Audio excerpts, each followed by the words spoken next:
Sumac Microfinance Bank Limited has become one of the most successful microfinance banks in Kenya. In the last 5 years alone, Sumac has multiplied its asset base from 600 million Kenya shillings to 2 billion Kenya shillings, and the best is yet to come. But where did Sumac Microfinance Bank come from? How did an informal investment group that set out with 500,000 Kenya shillings in 2004 manage to build one of the top 3 most profitable microfinance banks in Kenya?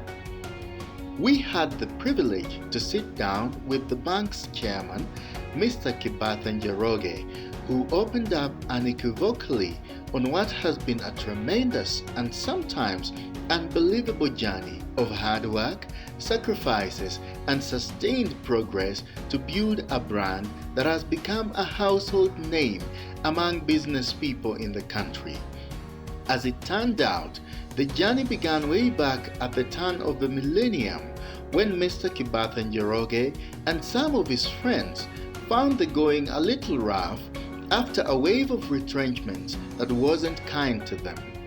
Mr. Njoroge, who is famously referred to as chairman, met with a few of his friends with whom he was well acquainted, and the journey to redeem themselves from their predicament began.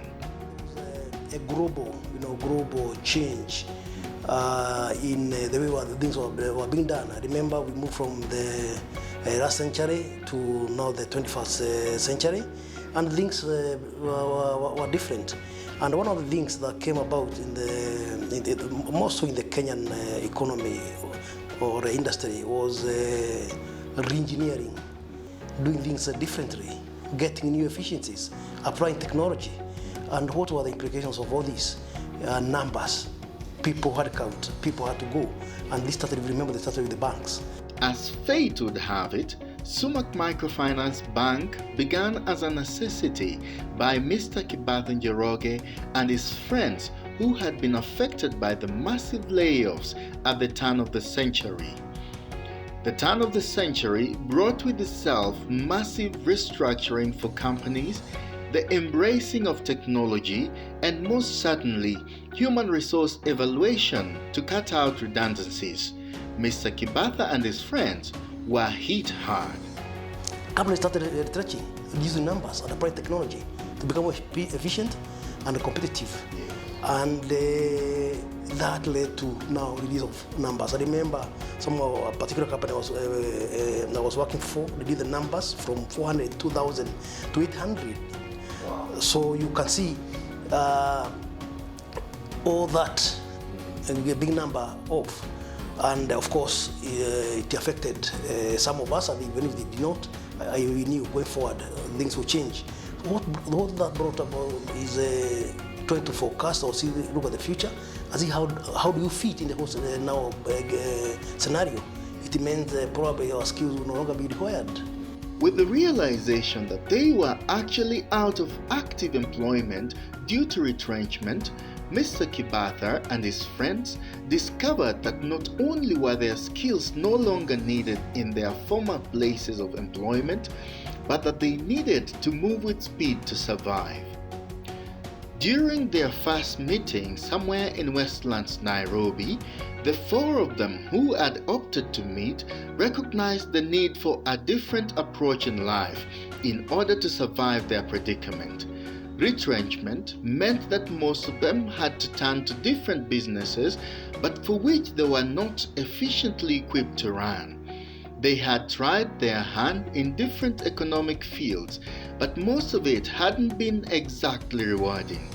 It had become very difficult to adapt to the new realities of life. With this in mind, they huddled together and decided to put their brains to work. The idea was to start contributing some money, and as we find out what is it, we could see there was a strength in numbers. You can be able to mobilize resources. You can be able to have a diversity of ideas. And we said, let's start, we could do some 10,000 every month, 4 of us. And then as we moved on, we accumulated some little money, but they said probably we can do better. Why don't we invite more people with similar thinking, people like-minded people, so that we can have the numbers as we think what to do. And really, we went around, invited some people, some came, some on board, others came and fell out. But eventually in our discussions, we said, well, then we have the money, what do we do? We said we can probably start buying property, growing some trees, or in fact we even had suggested that we start some private cemetery. Where we were looking at opportunities. The idea of pulling together resources seemed the right one. And even though some of the people they had invited to join them couldn't buy into the idea fully, it was agreed this was the best way to proceed. Different ideas were floated, including the strange one of running a private cemetery. But at the end of the day, the fact still remained that they couldn't meet their monthly needs and offset their bills sufficiently. Some of them were accountants, lawyers, bankers, and traders, and nothing seemed to be working as fast as they may have preferred. It was eventually agreed that their savings, which were now held in an informal investment group, would now be turned into a lending scheme among themselves to help boost their individual ventures. They would lend among themselves without security since they knew each other, and further extended to friends they knew who would be in such need. We had seed money of 500,000 and we started. That was sometime in 2002. And I can say that since then we have been doing that. But formerly, Sumac Credit then was incorporated in 2004, and as a separate wing of now the social group to operate independently. And since then, Sumac Holdings and Sumac Credit has been moved from Sumac Credit, Sumac DTM, up to Sumac Microfinance Bank. In 2012, we were given license by Central Bank of Kenya to become a regulated microfinance bank and collect deposits. I think that was a great milestone because that one exposed us, and of course what that meant is we had to be at scrutiny. From his quick synopsis, it might seem as though it took days to turn the informal investment group into a microfinance bank. But as he says, in 2002, it was only an investment group. It was not until 2 years later, in 2004, that Sumac Credit was born. The name Sumac was decided upon based on research, and it symbolizes a blossoming flower. Sumac Credit operated under a holding unit from 2004 to 2012, a remarkable 8 years of success in lending to businesses. These successes led the team to finally decide to approach the Central Bank of Kenya for a license to begin taking deposits from customers. And with that, the Central Bank of Kenya obliged. Sumac Microfinance Bank Limited was effectively born in 2012 with a license to boot, and the story has never been more inspiring. And one thing I've observed and I've come to learn probably through training or observing and all that is creators of wealth are risk takers. The individuals who are self-motivated, they are people who have drive. And the fact that also we left employment at that young age then shows that we are risk takers. So we thought, in order to develop, in order to move forward, in order to create wealth, we need to look forward and develop or assist entrepreneurs, people who have ideas, people who have what it takes to move forward.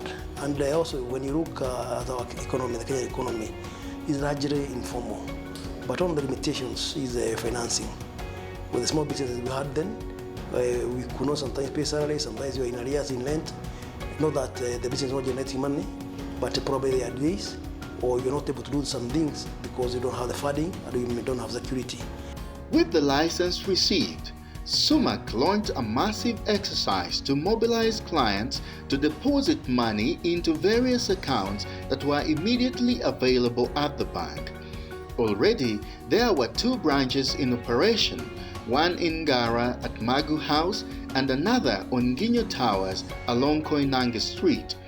Sumac encouraged both existing customers and new ones to take advantage of the new deposit facilities available in order to improve on their business activities and financial efficiency. With a bit of good luck, customers began joining Sumac Microfinance Bank in numbers, and the trend has continued over the years with admirable success. Sumac Microfinance Bank immediately modeled itself as a bank for business people, and that resonated well in the market. For a very good reason, it helped define Sumac's niche as a bank that empowers businesses across the country. For Mr. Kibatha, this streak of success comes down to the fact that as a pioneer of the bank, he opted to take risk and begin this investment vehicle. So we thought of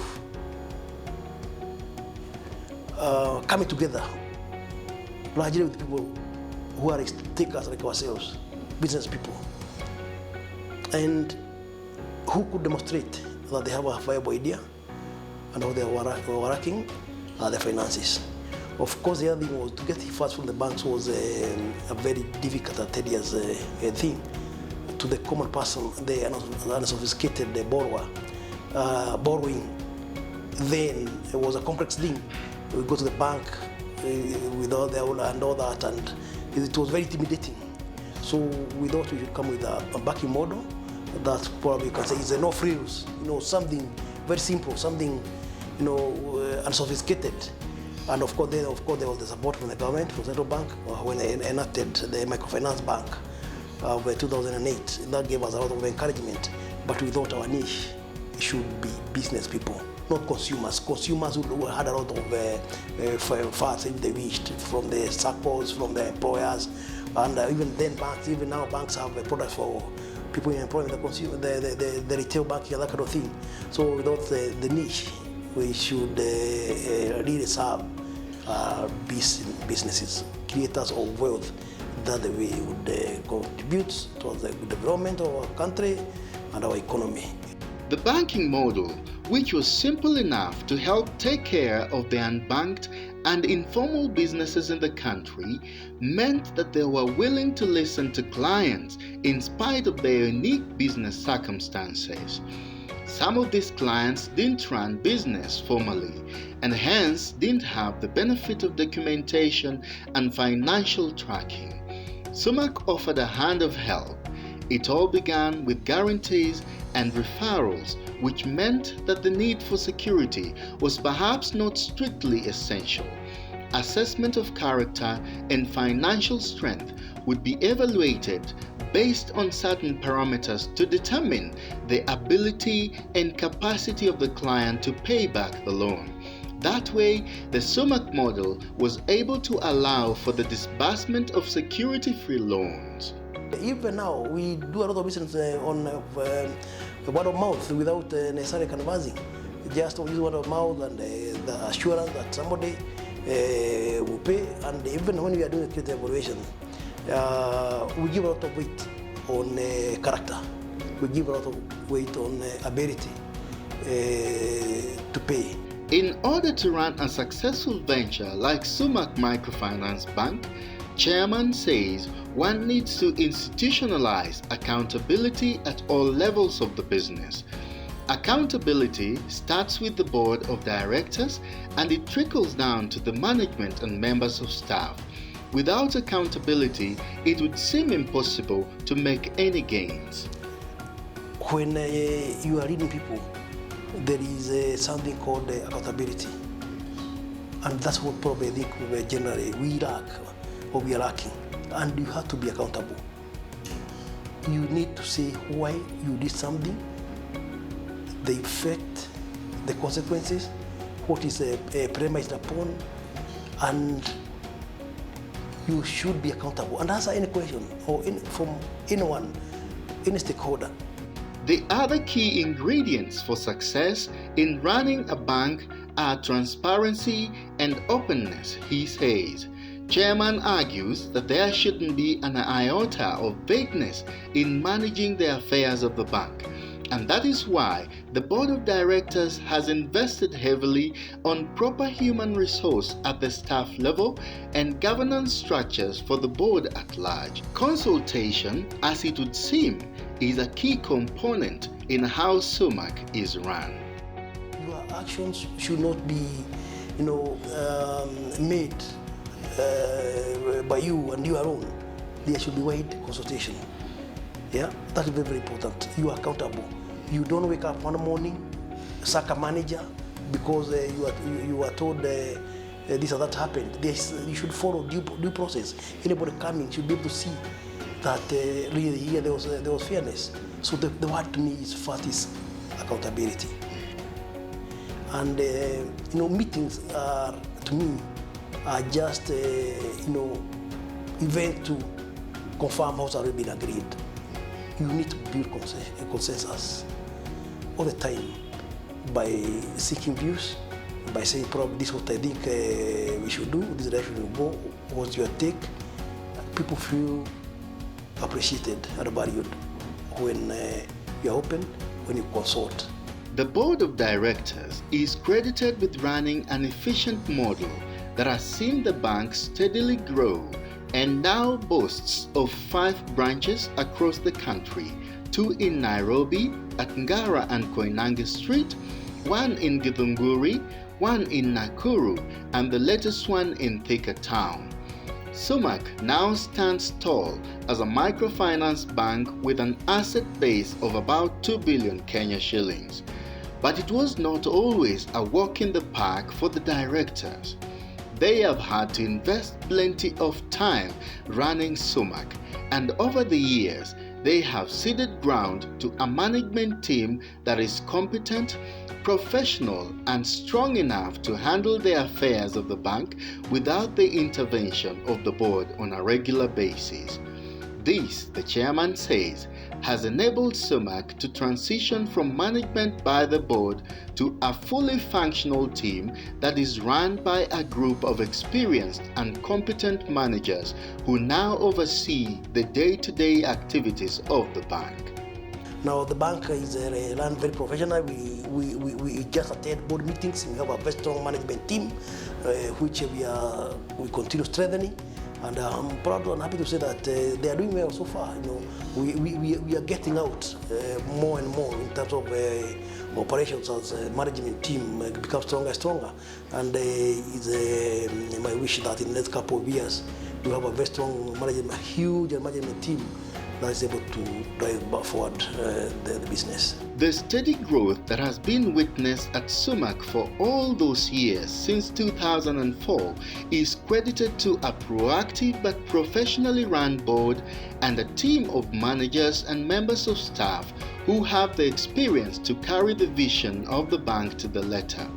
The chairman says at the top of this chain is the essence of good leadership and efficient management of the business. Beyond that, there has to be incentives for the staff as well as an atmosphere that inspires and motivates them to give their best. Leadership comes with the vision and ability to sell that vision. That's the most important thing. To inspire, to motivate, to make high caliber staff leave their jobs and come and believe in that vision and move forward. I think inspiration, the vision, is what has really brought us very good staff who believe in what we are doing. Then of course is running the business professionally. You know the role of the board, you know the role of management, and where they meet. Yeah, that has to be very, very clear, so that you give management space, but you also at the same time be able to oversight and give them direction, and of course motivating them in terms of give them guidance and get the right incentives. Yeah, one of the things is we say everybody in the bank is a marketer. Yes. Everybody is a marketer, irrespective of where you are, whether you're in operations, we are in marketing, we are in finance, we are in ICT. So bring business to the bank, and of course there is some incentive. That's what has also made this grow. You carry everybody along and make sure everybody feels part and parcel of the institution and the bank, and of course give a very clear vision of where we are going, and of course also constantly review progress so that where there are lapses you're able to correct. We used to hold our board meetings every month, but I thought now probably we are growing and we are steady, so now we are meeting every 2 other months, and probably eventually we'll go to quarterly, because so that you do this now when you have the confidence that things are moving. So leadership is key, motivation is key, inspiration, so that people give their best. You need to get the best from the people so that you move forward. There have been challenges to this journey, and Chairman believes it is how you handle those challenges that matter. Every business must face challenges that are common to all, and that goes without saying that Sumac Microfinance Bank has had its fair share. Even though the government has been supportive of the microfinance institutions in the country, and Chairman says this is commendable, the cost of obtaining funds for microfinance banks is still relatively high, both locally and internationally. This, he says, still is the thorn in the flesh for Sumac Microfinance Bank, and he hopes one day there will be a form of solution to this quagmire. Our cost of money is very high because we are forced to borrow from banks locally, and okay, with the capping, still it was okay but not okay. But even whether it's capped or not, you cannot lend at the same rate. It has to be probably at a higher rate. So until we get to a level as an institution where financiers have faith in us and give us money at several times, that would be okay. Or where depositors have faith in the microfinance banks, then we can say we can get funds which are not very expensive. COVID-19 is a story that can never fail to crop up in this kind of a discussion. Mr. Kibatha has seen firsthand what COVID-19 has done to businesses in the country. The impact of the COVID pandemic on the banking sector is actually real. We have seen it, we have felt it. You have clients who are, let's say, in farming. I can say we have a branch dedicated to agriculture, agribusiness, doing more or less with the dairy farming. Now you find that a customer has his or her milk, but there's no market. Schools are closed, hotels are closed. Yeah, probably the poultry farms are not doing well. So surely you can see that the business has been affected. So what we have done is to, as I advised by Central Bank, to be sympathetic and over moratorium to our customers. Of course, we structure and extend and hope that this thing will be the COVID thing will be over within a short time. But certainly business have been affected. We have people in the transport industry with the lockdown. Yeah, it becomes a big problem in movement. Yeah, you cannot move as freely. It takes probably longer to move from point A to B. That will affect the income, that will affect the loan servicing. So certainly, it has some impact. But the way we have managed is to discuss. In fact, we ask our customers, you have issues, you come, we discuss. Let's see how we get best out of this. We are all in the same boat. In the next 10 years, there can only be good things to expect from his team. The best way to leave behind a transgenerational institution, he says, is to ensure the venture can outlive the board and all the stakeholders. Sumac is strong, despite In fact, I think we are number 3 in terms of profitability among the 13. We always stress, as a culture, we are in a relationship banking. We have a relationship with everyone, with our customers, with our financiers, with everybody that we interact with. And we have no doubt that we'll be a strong bank. In the next 10 years, probably we'll be the leading microfinance banks in this country. Remember, we started with a seed capital of 500,000. Now we are talking about approaching over 1.7 B, 0.2. I think that is a commendable feat. So we put structures, we put systems, we put practices that will create value for all stakeholders in the bank. In all this, Chairman is particularly thankful for the support he has been afforded by his immediate family and the extended family at large, which he says is a family that has strong roots in business.